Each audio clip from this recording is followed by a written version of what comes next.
Lalu tepatkah langkah KPK memanggil orang-orang dekat Ridwan Kamil untuk melacak aliran dana dugaan korupsi klan Bank BJB? Meski hingga kini status RK masih sebagai saksi. Kita bahas bersama pakar tindak pidana pencucian uang Yenti Garnasi dan mantan Wakil Ketua KPK Saud Situmorang. Selamat petang semuanya. Selamat petang. Kami juga sudah mengundang kuasa hukum dari Ridwan Kamil, namun belum ada yang bisa bergabung bersama kami dalam diskusi ini. Saya ke Pak Saud dulu. Pak Saud, sampai sekarang status RK ini masih saksi. Bahkan terakhir ketika dipanggil 2 Desember juga masih untuk klarifikasi. Tapi ketika statusnya masih saksi, KPK sudah buka peluang periksa orang-orang terdekat. Istrinya, Lisa Mariana juga sudah diperiksa. Kemudian ada lagi artis yang disebut-sebut juga dekat. Ini memang adalah model pengumpulan bukti yang lumrah dan tepat? Atau sebenarnya KPK harusnya menjelaskan dulu status RK ini atau kedudukan dia ini sebagai apa? Ya, pertama kalau kita bicara penindakan itu kan yang paling penting kan transparansi, tapi bukan transparan dengan cara begini. Karena pemberantasan korupsi itu kan harus transparan ya, transparan apa yang dikerjakan. Terus kemudian transparan itu bukan ke publik, transparan di dalam juga ada alat check and recheck, dalam hal ini Dewas. Kemudian ada deputi dan seterusnya. Baru kemudian akuntabel prosesnya. Prosesnya dengan KUHP, kehati-hatian dan seterusnya. Baru kemudian bagaimana menghindari adanya kepentingan sempit di hal ini. Kemudian bagaimana dukungan-dukungan dari semua yang berpotensi terkait. Ini kan semua dalam rangka sebaiknya diarahkan ke sana sehingga membuat suatu kasus itu menjadi lebih terang. Dari periode lalu kita sangat menghati-hati dalam kaitan menggeledah. Bahkan seingat saya kita tidak akan pernah menggeledah sebelum kemudian kita memastikan bahwa dia akan menjadi tersangka. Karena memang resikonya menjadi lebih besar. Karena tadi itu ada yang disebut transparan akuntabel itu. Jadi kalau ini kan nanti macam-macam akhirnya bisa konflik kepentingan dan seterusnya. Jadi sekali lagi ini style ini agak berbeda memang gaya seperti ini. Tapi secara keseluruhan apakah KPK ini menciptakan hukum menjadi pasti, hukum menjadi adil, hukum menjadi lebih bermanfaat kalau kemudian penindakan hukumnya seperti ini gitu ya. Kan ini bukan kasus yang pertama setelah geledah, disita, tapi kemudian ujung-ujungnya nggak jelas. Akhirnya kayak gitu. Nah, itu ada beberapa kasus. Berarti Jadi maksudnya ini harusnya kayak gimana, Pak? Oh ya, kalau Anda masuk ke penindakan nanti Anda sudah memastikan orang di penindakan, Anda baru begitu Anda seterang-terangnya. Kalau masuknya dalam penyelidikan, Anda harus segelap-gelapnya, maksudnya masih tertutup karena itu kan masih dugaan, ya kan? Kalau penyelidikan itu kan nature-nya selalu mengatakan versi saya itu versinya intelijen gitu, orang nggak perlu tahu banyak. Sampai kemudian Anda memastikan masuk ke penyidikan, baru itu seterang-terangnya. Ini kan sekarang dibilang terang nggak, dibilang gelap nggak. Namanya disebut nama-nama gitu kan, kalau nggak benar 2 nama itu gimana? Oke, satu wanita udah ngaku, yang lain kan masih bantah-membantah. Tapi yang jadi akhirnya kan noisy kan, berisik. Pemberantasan korupsi itu nggak begitu. Pemberantasan korupsi itu harus firm, kemudian ada conviction rate-nya harus yakin bahwa yang Anda bawa Anda harus menang kan gitu. Jangan dibalik-balik. Kalau Bu Yenti Kayak kasus sebenarnya, Konawe itu sudah pasti jadi sekarang SP3. Ini kan gambaran KPK secara keseluruhan tuh jadi pemberantasan korupsi tidak seperti yang dihendaki oleh katakanlah piagam PBB, KUHP, Undang-Undang KPK, nilai-nilai baru pemberantasan korupsi dan terusnya gitu. Oke, kalau Bu Yenti sebenarnya untuk menelusuri dugaan aliran dana TPPU, orang pusaran utama ini harus jadi tersangka dulu atau ya bisa nih kayak sekarang dari orang-orang yang dekatnya aja dulu? Ya gini ya, sebetulnya kan yang dilakukan oleh KPK itu kan memeriksa RK. Nah sebetulnya di dalam hal korupsi sejak awal tuh dikatakan kalau korupsi, apalagi korupsinya sudah terjadi 2023 terakhirnya, itu pasti sudah ada TPPU-nya. Artinya apa? Ketika mengumpulkan alat bukti untuk menjadikan tersangka, itu sekalian korupsi dan TPPU.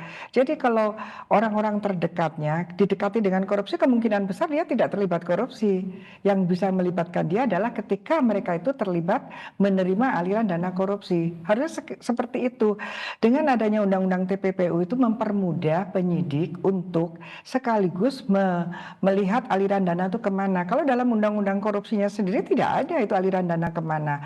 Paling-paling dia akan mencari bukti-buktinya apa, bukti-bukti termasuk bukti harta kekayaannya dia yang bisa nanti disita dan bisa untuk menggantikan korupsinya. Bahkan bisa begitu, tapi berkaitan dengan aliran dana yang bisa menjangkau orang-orang lain yang ikut menikmati hasil korupsi, yang mana hasil korupsi itu adalah haknya rakyat kan sebetulnya, itu harus bisa dijangkau untuk penjeraan.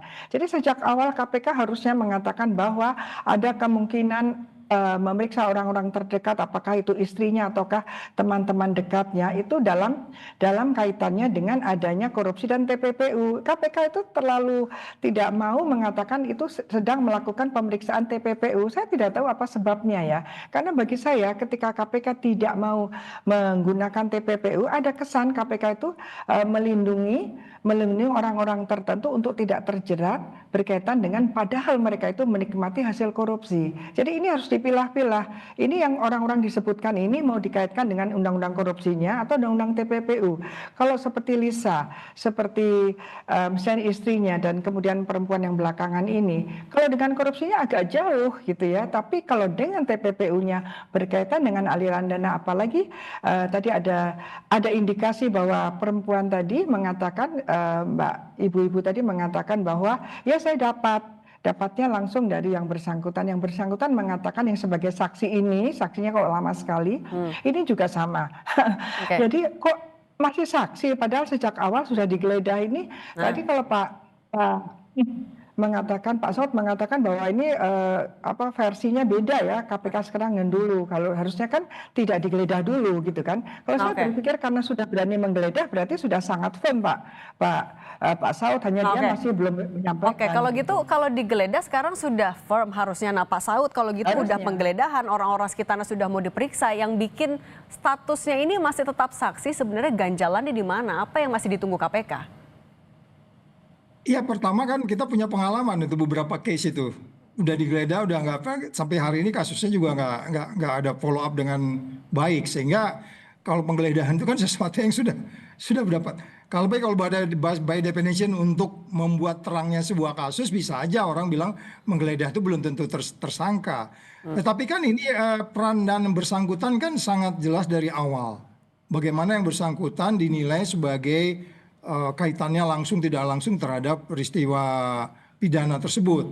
Jadi kalau kita hari ini bicaranya alur follow the money-nya, ya itu kan sebenarnya sudah diikuti beberapa tahapan-tahapan identifikasi sumber dana, dananya kemana, kemudian apakah ada perpindahan, Ibu Yanti tadi bicara yang disebut sebagai layering dan seterusnya, hubungannya dengan tersangka utama, terus kemudian apakah ada bentuk-bentuk fisik, entah itu bentuk-bentuk katakanlah tanda terima, terus kemudian bagaimana ke luar negeri, kemarin katanya jalan-jalan ke luar negeri juga kita nggak tahu ngapain, dan seterusnya gitu.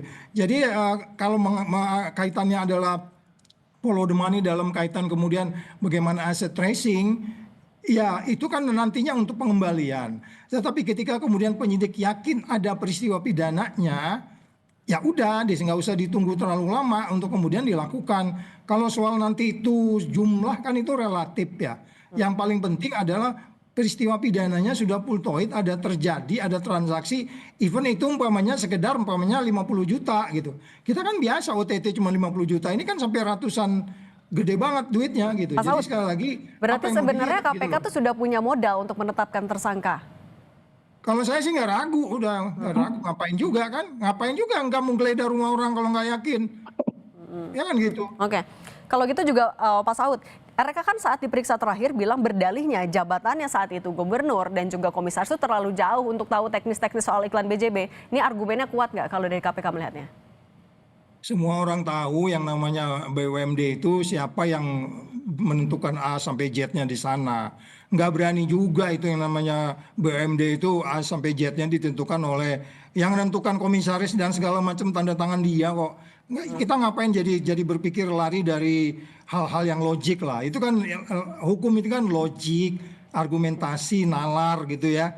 Itu banyak pembenaran. Itu makanya kalau kita di KPK itu nggak pusing, orang nggak ngaku nggak apa, biarin aja kan gitu. Yang penting kan kekuatan buktinya, ngaku nggak ngaku itu udah biasa itu Mbak. Oke, nah kalau gitu Bu Yanti juga, ini bagaimana nantinya KPK akan bisa membuktikan, oke aliran dana yang mengalir ke A, B, C, orang-orang terdekat dari RK, itu memang asal muasalnya dari dugaan korupsi dana iklan BJB?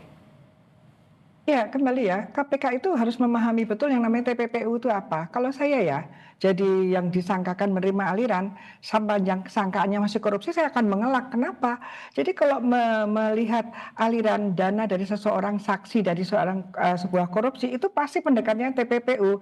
Bagaimana mungkin mengatakan bahwa untuk sekedar untuk nanti pengembalian, bahkan pengembalian korupsi itu bisa juga dari waris, loh, beda ya kan. Makanya ditanyakan di dalam pemeriksaan, keterangan dari saksi-saksi apa nanti tersangka adalah diminta keterangannya berkaitan dengan harta kekayaannya dan harta kekayaan keluarganya. Itu adalah masalah korupsi. Tapi ketika men-tracing, follow the money, itu adalah pendekatan TPPU. Kenapa mengelak dari itu? Karena bagi orang-orang tertentu itu akan menguatkan bahwa yang bersangkutan nanti akan diperiksa dengan dugaan TPPU. Itu lebih jelas gitu. Kan ini sudah dijelaskan dengan skema konvensi bahwa untuk mempermudah pelacakan korupsi itu adalah dengan TPPU. Kenapa KPK tidak sejak awal? Dan dikatakan dalam pasal 75 ketika dia melakukan penyidikan, di dalam penyidikan korupsinya dia melihat ada aliran dana yang itu namanya TPPU, maka penyidikannya langsung gabung, langsung dua, korupsi dan TPPU. Apakah itu tidak cukup difahami? Teori maupun undang-undangnya pasal 75. Dan itu membuat kalau saya sebagai kuasa hukumnya, saya tolak kalau untuk korupsi apa. Tapi kalau untuk dugaan ada keterlibatan dalam TPPU-nya make sense, masuk akal, masuk nalar gitu loh. Nah ini saya katakan tadi, bagaimana perempuan-perempuan teman-teman itu terlibat korupsi atau istrinya nggak terlibat apa-apa. Tapi kalau mereka terlibat dalam hal menerima hasil korupsinya, dia akan berhadapan dengan konsekuensi hukum, yaitu tindak pidana pencucian uang. Ini saya kira kita perlu edukasi kepada KPK, karena KPK kita terlalu lelah deh mengatakan tidak ada TPPU-nya. Ini maksudnya KPK mau melindungi siapa gitu. Oke. TPPU-nya juga ini harus dipahami betul. Nah kalau Pak Saud, siapa orang dekat yang harus pertama kali diperiksa dulu oleh KPK? Ya tentu itu akan kelihatan dari awal ketika mereka mulai melakukan penyelidikan, karena saya kan nggak baca filenya kayak gimana peristiwa itu mulai terjadi itu bagaimana kronologisnya. Kalau saya selalu bermainnya di sequence waktu ya, siapa berbuat apa di sequence waktu itu sampai kemudian mereka melakukan memastikan penyidikan. Di situ di sequence itu kan kelihatan nanti. Kan di dalam korupsi itu selalu dipertanyakan itu baik di dalam unsur-unsurnya itu kan siapa berbuat apa dalam kaitan itu, sehingga kita meyakinkan kemudian apakah ada itu kickbacknya atau tidak. Kalau dia pasal 12 tentu diperdebatkan soal kickback, tapi kalau kemudian yang pasal yang lain, pasal 5 atau pasal 12 yang lain-lain itu dikaitkan dengan suap. Nah ini kan kita masih melihat bahwa di permukaan bahwa ada sejumlah uang yang cukup besar dikaitkan dengan perilaku lifestyle dari yang bersangkutan. Iya dong, ini kan lifestyle yang bersangkutan akhirnya kan. Dan sangat umum pola-pola korupsi itu ada kaitan dengan lifestyle. Tadi disebutin ada mobil yang milik siapa dan segala macam. Itu adalah titik-titik di mana penyidik biasanya kupingnya pasti berdiri ngelihat itu. Tapi kan kita nggak bisa menuduh gitu. Sehingga kemudian kelengkapan penyidik inilah yang lebih sebenarnya mereka menjelaskan ke publik dan jangan terlalu lama gitu. Ini kasus sangat simpel aja nih, dia kan mulai dari bulan berapa tuh sampai sekarang ini, lama sekali untuk mereka segera memastikan dilakukanlah penahanan dan seterusnya gitu Mbak. Oke, kalau dari Bu Yenti gimana menjelaskannya? Kriteria orang dekat seperti apa yang harus segera atau pertama kali diperiksa dulu oleh KPK? Ya, dua hal ya Pak ya. Kalau tadi dikatakan siapa melakukan apa, kalau yang disebutkan ibu-ibu perempuan-perempuan ini kaitannya dengan korupsi, dia siapa, melakukan apa, terlibat apa dengan korupsi, jauh itu nggak ada. Tapi kalau pendekatannya sudah ada dugaan TPPU karena dia mengatakan bahwa aliran dananya itu kemana, itu TPPU, itu mudah sekali. Jadi nanti akan, dan pasal 5, pasal pasifnya TPPU adalah memang untuk memfasilitasi penegakan hukum berkaitan dengan orang-orang siapapun yang ikut menikmati hasil korupsi. Dengan cara apa? Penegak hukum kejahatan asal dalam hal ini korupsi melihat aliran dana yang menerima siapa, itu sudah sudah ada undang-undangnya itu TPPU pasif. Kenapa? Itu so simple, sangat sederhana dan langsung kelihatan gitu.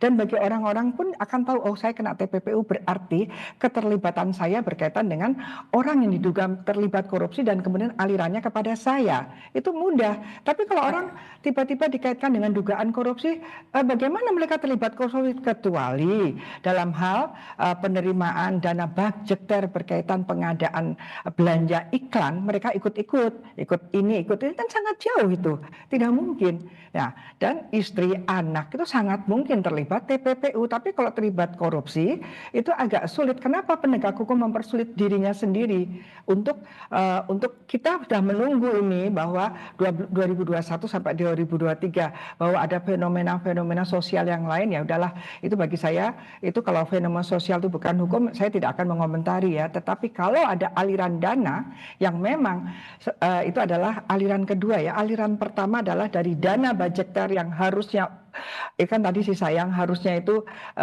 masuk pos tertentu atau menjadi untuk belanja iklan dan kemudian ternyata masuk kepada orang-orang, itu berarti korupsi. Setelah itu ngalir ke orang-orang yang kedua, ini yang namanya TPPU. Nah itu sederhana sekali gitu. Tapi Bu Yenti, Ya. Oke, ini kan Anda bilang tadi sebenarnya sederhana sekali, tapi sejauh mana Anda melihat sikap proaktif dari KPK? Apakah memang sudah punya daftar sendiri siapa yang harus diperiksa orang-orang dekat ini? Atau justru KPK menunggu berita yang ramai dulu nama-namanya?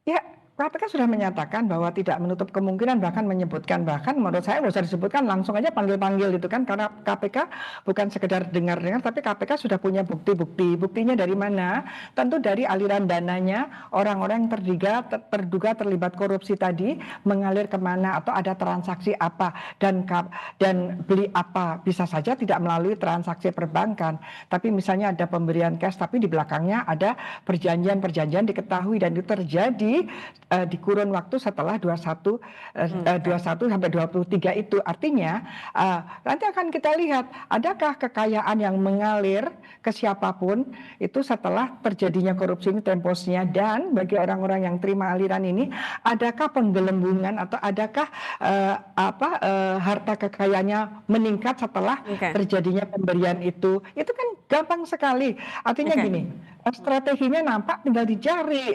bukti-buktinya, tinggal dicari data-datanya, bukti-bukti materialnya, itu saja gitu. Tapi kalau pijakannya sudah salah, pijakannya bahwa perempuan-perempuan itu terlibat korupsi, ya menurut saya korupsi di mana? Ini gimana, paham nggak sih dia terlibat di pasal berapa, bagaimana, gimana keterlibatannya, penyertaannya di mana? Terlalu sulit gitu. Oke, kejelasan ini yang kami semuanya tunggu dari KPK. Bu Yenti Garnasih dan Pak Saud Situmorang, terima kasih sudah berbagi bersama kami. Saya selalu semuanya. Terima kasih. Saudara, sejumlah warga Surabaya menggelar unjuk rasa di depan Gedung Negara Geraha di Surabaya mengecam aksi pengusiran dan pembongkaran rumah nenek berusia 80 tahun yang melibatkan ormas.